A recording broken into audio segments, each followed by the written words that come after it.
नमस्कार, मैं हूं अंकुर और आप देख रहे हैं सत्य हिंदी का न्यूज बुलेटिन। एक नजर अब तक की सुर्खियों पर। उत्तर प्रदेश के अमेठी में कांग्रेस पार्टी दफ्तर पर रविवार आधी रात के आसपास कुछ अज्ञात बदमाशों ने हमला कर दिया। उपद्रवियों ने बाहर खड़े कई वाहनों में तोड़फोड़ की और हंगामा मचाने के बाद भाग गए। इस घटना के विरोध में पार्टी कार्यकर्ताओं ने प्रदर्शन शुरू कर दिया। घटना के बाद कांग्रेस जिला अध्यक्ष प्रदीप सिंघल पार्टी कार्यालय पहुंचे।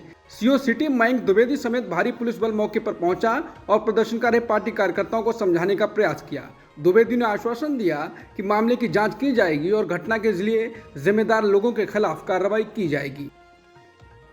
अमेठी में कांग्रेस कार्यालय के बाहर खड़ी गाड़ियों को तोड़ने के बाद कांग्रेस ने बीजेपी पर निशाना साधा है। कांग्रेस ने कहा कि यूपी के अमेठी में स्मृति ईरानी और बीजेपी के कार्यकर्ता बुरी तरह डरे हुए हैं। सामने दिख रही हार से बौखलाए बीजेपी के गुंडे लाठी डंडों से लैस होकर अमेठी में कांग्रेस कार्यालय के बाहर पहुंचे और वहां खड़ी गाड़ियों में तोड़फोड़ की। कांग्रेस के कार्यकर्ताओं और अमेठी के लोगों पर भी जानलेवा हमला किया गया है। इस हमले में कई लोग बुरी तरह घायल हैं। घटना के दौरान स्थानीय लोगों की गाड़ियों को भी नुकसान पहुंचाया गया। इस पूरी घटना के दौरान पुलिस प्रशासन मूक दर्शक बनकर खड़ा रहा। ये घटना गवाह है कि अमेठी में बीजेपी बुरी तरह हारने वाली है।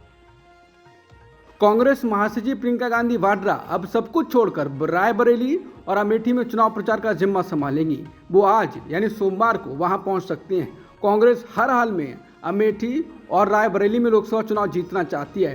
रायबरेली से राहुल गांधी और अमेठी से गांधी परिवार के वफादार किशोरी लाल शर्मा चुनाव मैदान में हैं। इन दोनों सीटों पर 5वें चरण में 20 मई को मतदान होगा। शिवसेना यूबीटी प्रमुख उद्धव ठाकरे ने कहा है कि भले ही भाजपा उनके लिए दरवाजा खोले, लेकिन वो अपने पूर्व सहयोगी के पास वापस नहीं जाएंगे। ठाकरे ने इसके साथ ही सत्तारूढ़ दल पर विश्वासघात कर 2022 में उनकी सरकार को गिराने का आरोप लगाया। ठाकरे ने महाराष्ट्र के रायगढ़ जिले के अलीबाग में एक रैली को संबोधित करते हुए दावा किया कि अगर भाजपा लोकसभा चुनाव जीतती है तो भारत के साथ साथ चीन में भी पटाखे फोड़े जाएंगे, क्योंकि नई दिल्ली में एक डरपोक सरकार होगी।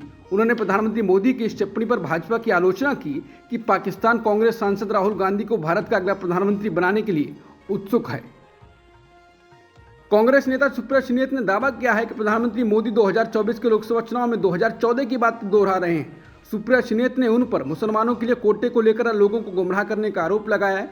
उन्होंने सवाल किया, उनके 10 वर्षों तक भारत के प्रधानमंत्री पद पर रहने के बाद हमें लगा कि अब वो लोगों का सामना करेंगे और अपना रिपोर्ट कार्ड पेश करेंगे तथा अपनी सरकार की उपलब्धियों पर वोट मांगेंगे। इसके बजाय वो 2024 में 2014 का ही भाषण पढ़ रहे हैं। वो कांग्रेस और उसके नेताओं के सिवा कोई बात नहीं कर रहे हैं। तो इन 10 वर्षों में हमारे प्रधानमंत्री क्या कर रहे थे? नेशनल कॉन्फ्रेंस के नेता उमर अब्दुल्ला ने रविवार को कहा कि वो जम्मू कश्मीर के पुंछ में आतंकवादी हमले को सुरक्षा विफलता के रूप में नहीं देखते हैं, क्योंकि उस क्षेत्र में आतंकवाद अब भी जीवित है।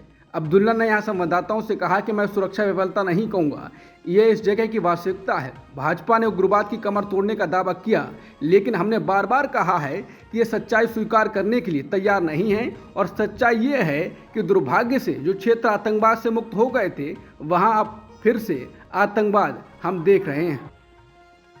कांग्रेस नेता और पंजाब के पूर्व मुख्यमंत्री चरणजीत सिंह चन्नी ने जम्मू कश्मीर के पुंछ में हुए हमले पर एक बयान दिया है जो विवाद में फंस गया है। उन्होंने आरोप लगा दिया कि पुंछ अटैक भारतीय जनता पार्टी को जितवाने के लिए करवाया गया है। चन्नी का कहना है कि हमला नहीं बल्कि स्टंटबाजी है। अब उनके इस बयान पर बीजेपी भड़क गई है। पार्टी नेताओं की तरफ से कांग्रेस को खूब खरी खोटी सुनाई गई है। साथ ही चन्नी से कहा गया है कि इस बयान को लेकर वो माफी मांगे। कांग्रेस नेता चरणजीत सिंह चन्नी के पुंछ आतंकी हमले पर सवाल उठाए जाने पर बीजेपी ने पलटवार किया है। बीजेपी की राष्ट्रीय प्रवक्ता अजय आलोक ने कहा है कि पूर्व सीएम को इस तरह की बात करना शोभा नहीं देता। अजय आलोक ने कहा कि देश के जवानों पर, सेना के जवानों पर, एयरफोर्स के जवानों पर घटिया राजनीति कांग्रेस पार्टी कर सकती है। राष्ट्रीय जनता दल के नेता तेज प्रताप यादव ने आरोप लगाया है कि पीएम मोदी की वजह से पुंछ आतंकी हमला हुआ है। तेज प्रताप यादव ने कहा कि नौजवान शहीद हो जाते हैं, चुनाव आता है। इन्होंने लोगों को लड़वाने का काम किया है, हिंदू मुसलमान करवाने का काम किया है। ये जो शहीद हुए किसकी वजह से हुए? मोदी की वजह से शहीद हुए। पहले कहाँ कोई शहीद होता था? पुंछ आतंक के हमले में मारे गए जवान की बहन गीता पहाड़े ने कहा है कि मेरे भाई को न्याय मिलना चाहिए। समाचार एजेंसी एनआई से गीता पहाड़े ने कहा कि मुझे मेरे भाई पर गर्व है। हर माँ के बेटे को देश के लिए समर्पित रहना चाहिए। मैं चाहती हूँ मेरे भाई को न्याय मिले। उत्तर प्रदेश के जौनपुर लोकसभा सीट से बहुजन समाज पार्टी ने एक बार फिर अपना टिकट बदल दिया है। बहुजन समाज पार्टी ने यहां से निवर्तमान सांसद श्याम सिंह यादव का टिकट काटकर श्रीकला रेड्डी को चुनावी मैदान में उतारा था। अब श्रीकला रेड्डी का टिकट काटकर एक बार फिर श्याम सिंह यादव को चुनावी मैदान में उतार दिया गया है।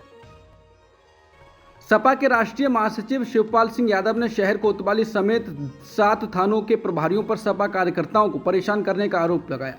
उन्होंने कहा कि थानेदार चुनाव को प्रभावित करना चाहते हैं। उन्होंने सपा समर्थकों के घरों पर छापा मारा तो कई के घरों पर तोड़फोड़ की।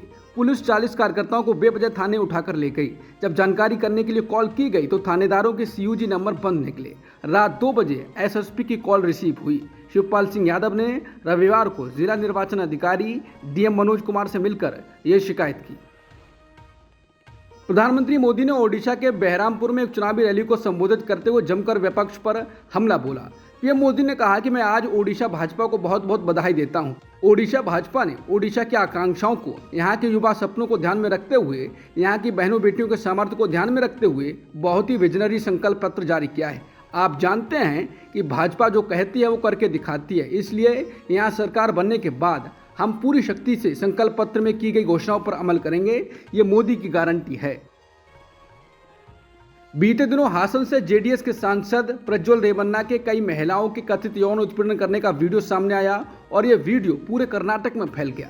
इससे कई महिलाओं की पहचान भी उजागर हुई है। इस मामले के सामने आने के बाद रेवन्ना को पार्टी से निकाल दिया गया और SIT की जांच सौंप दी गई। अब अंग्रेजी अखबार इंडियन एक्सप्रेस ने रिपोर्ट किया है कि जिन महिलाओं की पहचान सामने आई है उनके लिए अपने ही कस्बों गाँव में रहना मुश्किल हो गया। उन्हें परिवार के साथ घर छोड़ना पड़ा। रिपोर्ट के अनुसार हासन से JDS के सांसद प्रज्वल रेवन्ना के कथित यौन उत्पीड़न की शिकार कई महिलाओं की वीडियो क्लिप फैलने के बाद उन्होंने पिछले 10 दिनों में अपने घर छोड़ दिए हैं। ये महिलाएं हासन जिले की रहने वाली हैं। द हिंदू की रिपोर्ट के अनुसार मध्य प्रदेश के शहडोल में एक पुलिस सब इंस्पेक्टर की ट्रैक्टर से कुचलकर हत्या कर दी। वह अवैध रेत खनन के लिए इस्तेमाल की जा रही ट्रैक्टर को रोकने की कोशिश कर रहे थे। शहडोल के पुलिस अधीक्षक कुमार प्रतीक के अनुसार घटना रविवार सुबह की है, जब व्यवहारी पुलिस स्टेशन में तैनात ASI महेंद्र बागरी 2 सहयोगियों के साथ एक मामले में वारंट लेकर पास के एक गांव जा रहे थे। अब तक की सुर्खियों में इतना ही। बाकी खबरों के लिए बने रहिए सत्यहिंदी.com के साथ।